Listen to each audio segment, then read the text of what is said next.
everybody. I am Suman ma'am, mentor of your insurance and banking doubts and concepts. So, without any further delay, let's start the video. In today's topic, we have two sound lending principles. We have already done this principles in the previous video. If you want to watch this, you have to go through the link which is given in the description box. Go through it, check out the video, you will understand the meaning of these things. Okay, so today's topics we have to study about the security diversification. Actually it is a diversification of risk, ठीक है, and last one is suitability. एक एक करके हम लोग समझते हैं कि ये सारी चीजें होती क्या हैं. अगर आपको इन सब चीजों को जानना है तो आप मैंने पहले ही बता दिया है. स्टार्ट करते हैं सिक्योरिटी से. सिक्योरिटी एक्चुअली क्या होती है, सबसे पहले समझ लें सिक्योरिटी होती क्या है. मैंने पहले के वीडियो में भी बताया है कि बैंक आपका फेस देख करके या आपके गुडविल देख करके आपको पैसा नहीं देती है. बैंक क्या करती है, आपका क्रेडिट वर्दीनेस देखती है, आपका क्रेडिट रेटिंग देखती है, आपका सिविल रेटिंग देखती है. उसके बेसिस पे वो क्या करती है, आपको लोन देती है. तो यहाँ पे सिक्योरिटी लेती है बैंक. जैसे कि सिक्योरिटी के रूप में आपसे गोल्ड लेगी. मान लीजिए आपको 20,000 रुपये वो दे रही है या 20 लाख रुपए दे रही है, 20 करोड़ रुपए लोन दे रही है, तो उसी के समतुल्य मतलब उसी के इक्वल अमाउंट में वो क्या करती है, आपसे सिक्योरिटी लेती है. वो सिक्योरिटी थोड़ा ज़्यादा भी हो सकती है, थोड़ा कम भी हो सकती है. तो आइए समझते हैं कि ये सिक्योरिटी कितने टाइप से होती है. जैसे कि अगर आप ड्यू टू इन डेप्थ इंसॉल्वेंट हो जाए, उस केस में आप लोन का रिपेमेंट नहीं कर सके, तो बैंक क्या करेगी, उस सिक्योरिटी को बेच करके क्या करेगी, आपसे आपका वो पैसा रिकवर कर लेगी. उससे उसको कोई फर्दर लॉस नहीं होगा. आते हैं सिक्योरिटी मेनली टू टाइप्स का होता है. एक होता है प्राइम सिक्योरिटी और दूसरी चीज होती है आपकी प्राइम भी बोल सकते हैं, प्राइमरी भी बोल सकते हैं. प्राइमरी सिक्योरिटी होती है और दूसरा होता है आपका कोलैटरल सिक्योरिटी. ठीक है, प्राइमरी सिक्योरिटी समझते हैं क्या होता है. मान लीजिए कि आप कोई पर्सन है, आप बैंक के पास पहुंचे, ठीक,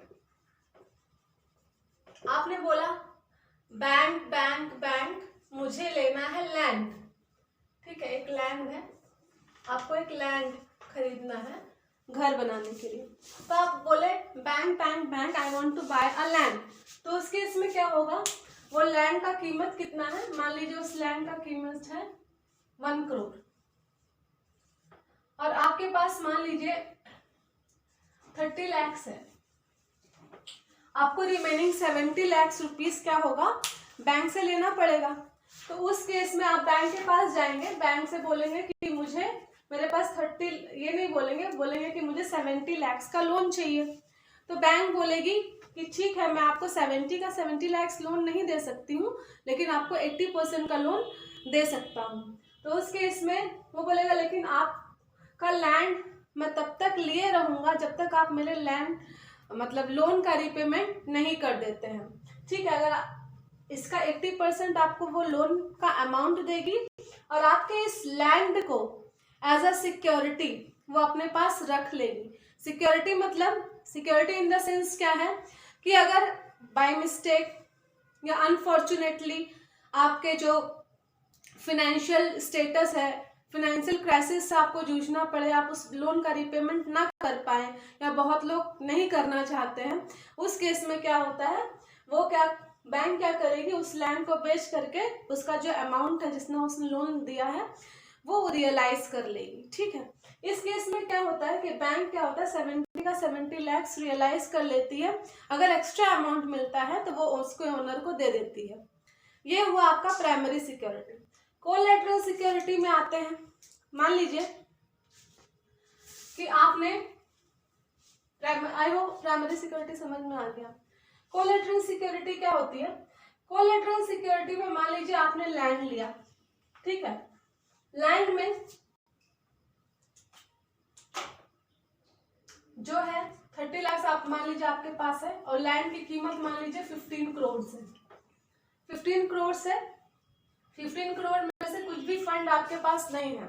आप बैंक के पास गए, बैंक ने बोला ठीक है मैं आपको लोन दूंगा, लेकिन उस केस में क्या होगा, आप जितने का लोन लेते हो जस्ट उसका डबल आपको क्या करना पड़ेगा, सिक्योरिटी पे करना पड़ेगा। तो आप मान लीजिए 15 करोड़ की लैंड लेते हैं, तो लैंड तो गिरवी रखेंगे ही, लेकिन आपको 25 करोड़ की सिक्योरिटी देनी पड़ेगी। ये 25 करोड़ की सिक्योरिटी के लिए आप कोई दूसरी अपनी प्रॉपर्टी, चाहे वो गोल्ड हो सकता है, चाहे प्रॉपर्टी पेपर्स हो सकते हैं, कोई प्रॉपर्टी हो सकती है, या कोई व्हीकल जैसे कार हो गया, या कोई व्हीकल हो गया जिसकी कीमत रिमेनिंग 10 करोड़ हो।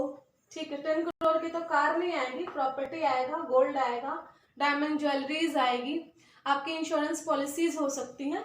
उन सबको मतलब इस बेसिक अमाउंट के अलावा जो बैंक एक्स्ट्रा पैसा लेती है उसको क्या बोलते हैं, प्राइमरी सिक्योरिटी के अलावा जो एक्स्ट्रा सिक्योरिटी चार्ज करती है उसको क्या कहते हैं, हम लोग कोलेटरल सिक्योरिटी कहते हैं। ठीक है, तो बिना सिक्योरिटी के चेक किए बैंक आपको कभी भी लोन प्रोवाइड नहीं करेगी। नेक्स्ट आते हैं हम लोग डाइवर्सिफिकेशन ऑफ रिस्क। इसको बताने से पहले मैं एक स्टोरी आप लोगों के साथ शेयर करना चाहूंगी, जिससे आप लोगों को बैंकिंग जो इतना बोरिंग सब्जेक्ट आपको लगता है थोड़ा इंटरेस्टिंग लगे।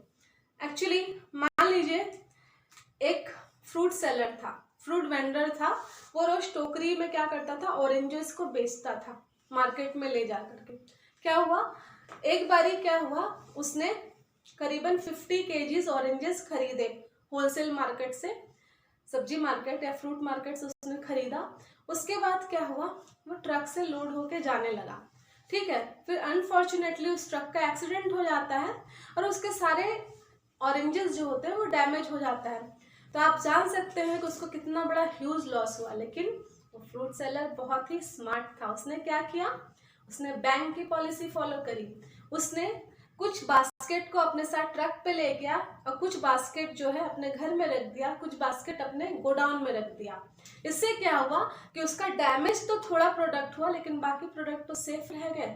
तो डाइवर्सिफिकेशन ऑफ रिस्क यही कहता है, we have to give loan in a different areas, not in similar areas. ठीक है, we don't have to put all the oranges in one basket, otherwise we have to suffer a huge loss in future. ठीक है, यही same कहानी का जो moral है banking भी फॉलो करता है। बैंकिंग बोलता है कि ठीक है हम हर एक सेक्टर में लोन देंगे, चाहे वो इंडस्ट्री का सेक्टर हो, इंडस्ट्री में भी सिर्फ पावर सेक्टर को नहीं देंगे, हम लोग प्रोडक्शन सेक्टर को भी देंगे, मार्केटिंग सेक्टर को भी देंगे, लेदर सेक्टर को भी देंगे। और दूसरी चीज होती है, बैंक ये भी बोलता है कि हम लोग सिर्फ इंडस्ट्री ट्रेड को ही नहीं देंगे, हम लोग रूरल एरिया में भी देंगे, हम लोग होम लोन भी देंगे, कार लोन भी देंगे, मतलब हर एक सेक्टर में डाइवर्सिफिकेशन ऑफ रिस्क को करेंगे। अगर अनफॉर्चुनेटली क्या होगा, एक सेक्टर से रेवेन्यू जनरेट होना कम हो जाएगा, मेरा लोन का रिपेमेंट आना कम हो जाएगा, तो अदर सेक्टर से तो हमारा लोन का रिकवरी हो सकता है। जैसे कोविड में मास्क मतलब मेडिकल इंडस्ट्री बहुत चली, तो मेडिकल इंडस्ट्री को ही सिर्फ लोन देना होता तो बैंक क्या होता, अभी तो फिर वैक्सीनेशन के बाद धीरे धीरे वो कम हो रही है, तो बैंक को सफर करना पड़ता, इसलिए उसको अपने रिस्क को पूरा डाइवर्सिफिकेशन करना पड़ता है, बांटना पड़ता है। ठीक है, hope you understand. Last one is suitability. Suitability is actually it criticises this rule. Actually हम लोग आते हैं सुइटेबिलिटी पे। सुइटेबिलिटी क्या है, मैंने बताया आपको कि ये इस रूल का क्या होता है, एक्सेप्शनल है। एक्सेप्शनल इन द सेंस कि ये इसको क्रिटिसाइज करता है। क्रिटिसाइज इन द सेंस कुछ ऐसे इंस्टीट्यूशन है, जैसे आपने नाबार्ड का नाम सुना होगा, क्वेश्चन में भी पूछा जाता है what is the full form of NABARD, national agriculture bank of rural development. ठीक है, national agriculture bank of rural development होता है। इस केस में ये बैंक क्या होता है, सिर्फ रूरल एरियाज को डेवलप करने के लिए, सिर्फ रूरल एरियाज को डेवलप करने के लिए ही लोन प्रोवाइड करता है। लेकिन ये क्या बोलता है कि नहीं, हम लोग को सिर्फ एक सेक्टर में लोन नहीं देना, डाइवर्सिफिकेशन करना है। लेकिन हम सुइटेबिलिटी के अनुसार जहाँ पे बहुत ज़्यादा रिमोट एरिया है उसको डेवलप बनाने के लिए गवर्नमेंट ऐसा स्कीम अगर निकालती है, आरबीआई ऐसा स्कीम अगर लॉन्च करती है, तो उसको फॉलो करने के लिए मतलब जहाँ पे सुइटेबल हो, जैसे कि हम लोग अगर पावर सेक्टर को समझ रहे हैं कि वो इम्पोर्टेंट है, अभी सुटेबल है, रूरल एरिया में देना ज़रूरी है, वाटर सप्लाई, इलेक्ट्रिसिटी, सारी चीज़ें देना ज़रूरी है, उसके लिए लोन उस कंपनीज को देना इम्पोर्टेंट है जिससे वहाँ का डेवलपमेंट हो सके, जो इम्बैलेंस है वो बैलेंस हो जाए। तो इसलिए यहाँ पे सुटेबिलिटी प्रिंसिपल को फॉलो किया जाता है। तो ये सारे प्रिंसिपल जो हैं वन बाय वन मैंने समझा दिए हैं। अभी इसके बाद आता है 5C रूल, जो कि बहुत पूछा जाता है, what is the full form of 5C। ठीक है, तो हम लोग यहाँ पे देखते हैं 5C समझने से पहले दो चीजों को कंसिडर करते हैं, एक होता है गुड क्रेडिट, एक होता है बैड क्रेडिट। गुड क्रेडिट का मतलब होता है जिनकी क्रेडिट रेटिंग अच्छी होती है, जिनकी जो सिक्योरिटी देते हैं, जो टाइम पे अपने लोन का रीपेमेंट करते हैं, उस केस में क्या होता है 5C वो लोग फॉलो करते हैं। ये 5C क्या है वन बाय वन समझते हैं, शॉर्ट में, बहुत इंपॉर्टेंट नहीं है, फुल फॉर्म ही आता है। एक कोलेट्रल जिसमें से मैंने समझा दिया है आपको, बाकी सारी चीज़ें फटाफट से समझा देती हूँ।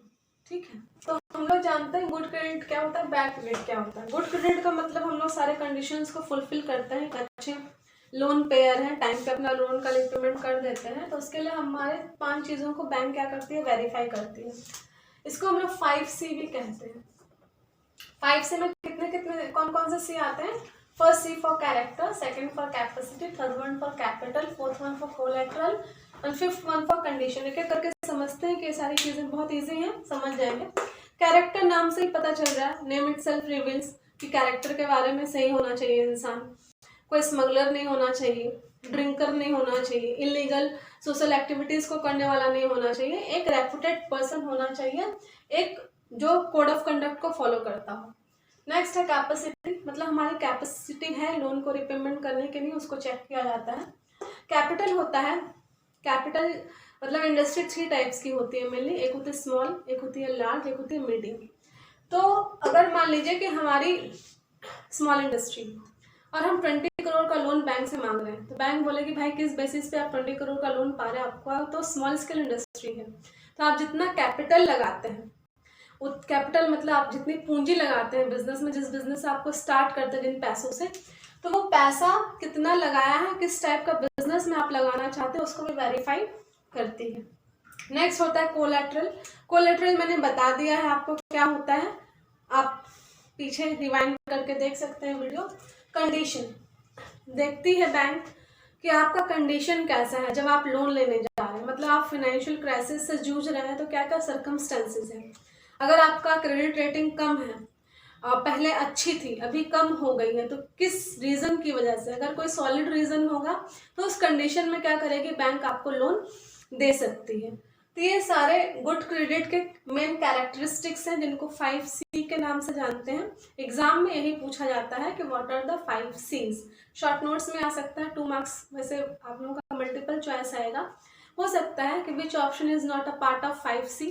तो इसमें से 3 ऑप्शन दिया रहेगा, एक ऑप्शन नहीं दिया रहेगा, तो आप उसको मार्क कर दीजिएगा। तो आज इतना देखिएगा, आप लोगों को मैंने साउंड लैंडिंग प्रिंसिपल पूरा कंप्लीट करा दिया। और बैड क्रेडिट, आप इंटेलिजेंट हो ही तो आप समझ गए होगा, जो इस कैरेक्टरिस्टिक्स को फॉलो नहीं करता है सही से, that is a bad credit. तो बैड क्रेडिट कभी बैंक देती नहीं है, उसके भी बहुत सारे फीचर्स हैं, लेकिन it is not a part of your syllabus, so I am not going to discuss it because it is a wastage of time. Exam नजदीक है तो हम लोग लिमिटेड टाइम में ही सारा सिलेबस कवर करेंगे, और जो जो इम्पोर्टेंट है वो सारी चीज़ें मैं बताते चलूँगी। Hope you enjoyed the video. Wait for the next video. It is the types of loan and advances. Bye bye. Take care.